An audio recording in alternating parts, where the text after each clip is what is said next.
এক টুনি পাখির তিনটি সন্তান ছিল, দুটি কন্যা সন্তান ও একটি পুত্র সন্তান। টোনা তার সেই কন্যা সন্তানদের একদম দেখতে পারত না, কিন্তু পুত্র সন্তানকে খুব আগলে রাখত।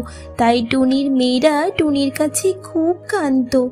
মা মা, বাবা কেন আমাদের ভালোবাসে না? ভাইকে তো কত ভালোবাসে, তাহলে কি আমরা খারাপ? কিন্তু টুনি মেয়েদের কি জবাব দেবে কিছুই ভেবে পেত না।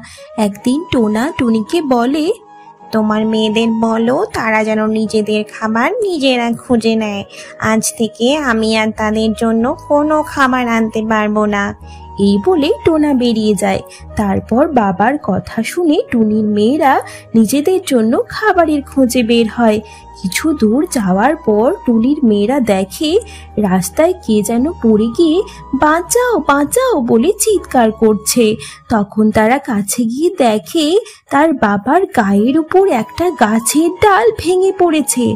তখন টুনির মেয়েরা সেই গাছের ডালটিকে সরিয়ে তার বাবাকে বাড়ি নিয়ে আসে এবং অনেক সেবা শুশ্রূষা করে সারিয়ে তোলে।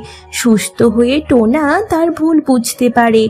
তখন টোনা বলে, আয় মা, কাছে আয়, আজ থেকে আমি আর তোদের কোনো কষ্ট পেতে দেব না।